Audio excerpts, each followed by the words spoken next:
உலகெங்கும் வாழும் அன்பான தமிழுள்ளங்களுக்கு அநேக கோடி வணக்கங்கள். நல்ல நேரம் நிகழ்ச்சியூடாக நல்லதே நினைப்போம், நல்லதே நடக்கும், நலமாயிருப்போம். இன்றைய தினம் 22ஆம் தேதி 3ஆம் மாதம் 2026 ஞாயிற்றுக்கிழமை, விசுவாவசு வருடம் பங்குனி மாதம் 8ஆம் நாள், சதுர்த்தி திதி, பரணி நட்சத்திரம், மரண யோகம்.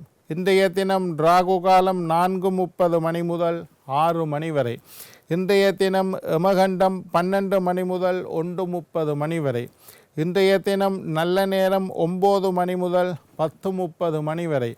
இன்றைய தினம் குளிகன் நேரம் 3 மணி முதல் 4:30 மணி வரை.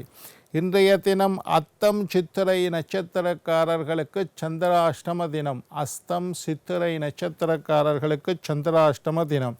சூளம் மேற்கு, பரிகாரம் வெள்ளம். என்ன நேர்களே, வாருங்கள் இனி இன்றைய தினத்திற்கான ராசி பலன்களை பார்க்கலாம்.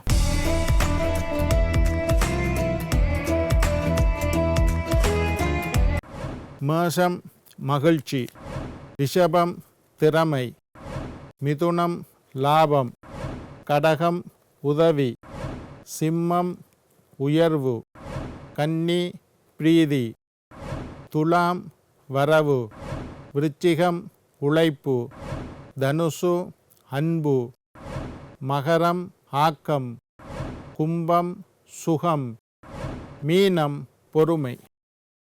ஆன்மீக தகவல் பகுதியில் தொடர்ந்து உங்களை சந்தித்து வருவதில் மட்டற்ற மகிழ்ச்சி அடைகின்றேன். ஒவ்வொரு நாளும் ஒவ்வொரு புதிய அற்புதமான ஆன்மீக தகவல்களை உங்களோட பகிர்ந்து கொண்டு இருக்கிறோம். அந்த வகையில் இன்றைய தினமும் சில நல்ல விஷயங்களை உங்களோட பகிர்ந்து கொள்ளலாம் என்று காத்திருக்கிறேன். எங்களுடைய நிகழ்ச்சிக்கு நீங்கள் தரக்கூடிய ஆதரவு என்னை மகிழ்ச்சி அடைய செய்கின்றது.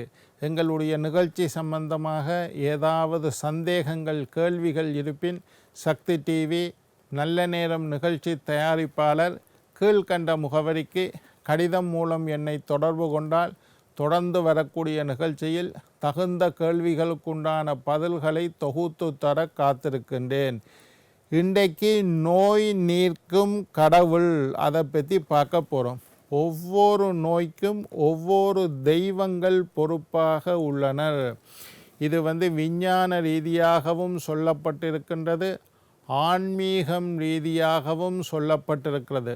மருத்துவ ஜோதிடம், ஜோதிடத்தில் ஒரு பகுதி மருத்துவ ஜோதிடம்.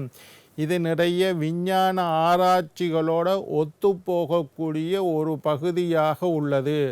ஆன்மீகம் என்பது வேறு, மெய்ஞானம் என்பது வேறு, விஞ்ஞானம் என்பது வேறு, ஒன்றுக்கொண்டு தொடர்பு இருக்குது.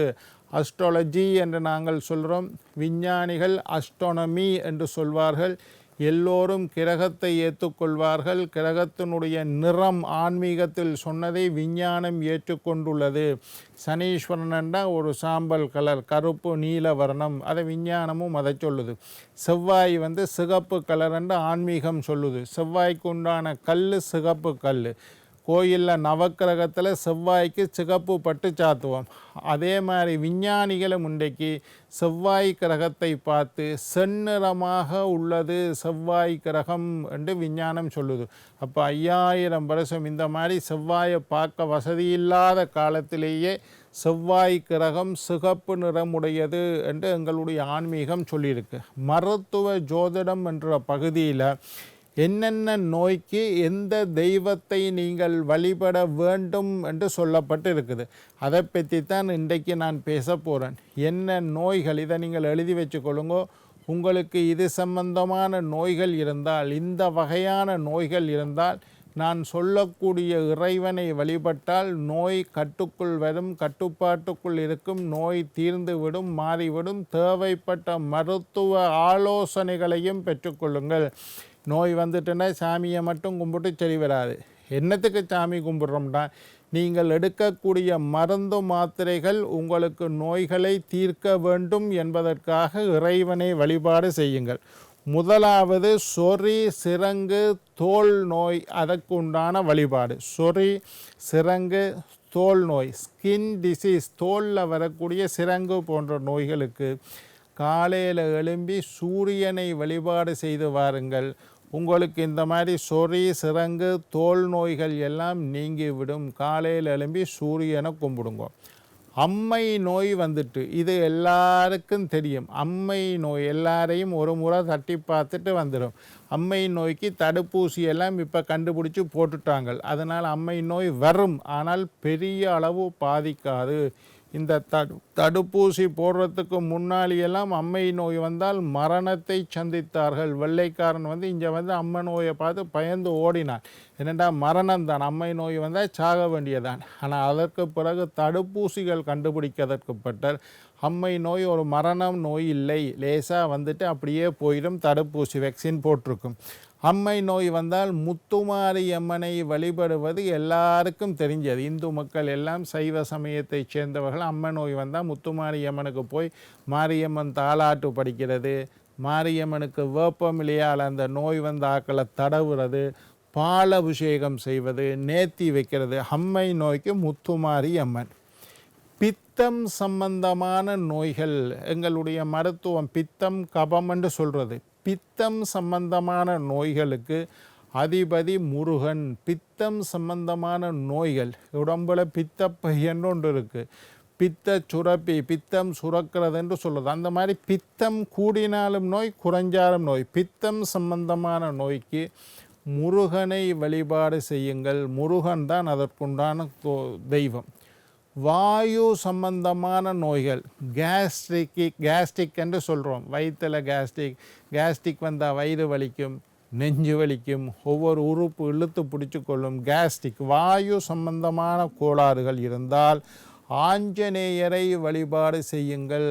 ஆஞ்சநேயர் வாயு புத்திரன். அதனால் வாயு சம்பந்தமான கோளாறுக்கு மருத்துவ ஜோதிடம் சொல்கின்றது ஆஞ்சநேயரை வழிபாடு செய்ய சொல்லி.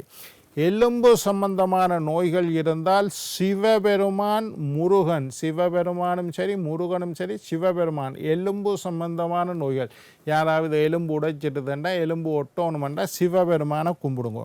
இரத்த அழுத்தம் இரத்த சோகை சம்பந்தமான நோய்க்கு முருகன் அதிபதி. இரத்த அழுத்தம்னா என்ன? ப்ரெஷர் என்று நாங்கள் சொல்லுவோம். ப்ரெஷர் வந்து எல்லாருக்கும் இருக்குது. இப்போ ப்ரெஷர் ஒரு நோயா? எல்லாருக்கும் ப்ரெஷர் இருக்குது, அளவாக இருந்தால் சரி. ப்ரெஷர் கூடினா ஹை ப்ரெஷர், ப்ரெஷர் குறைஞ்சா லோ ப்ரெஷர், ரெண்டும் கூடாது.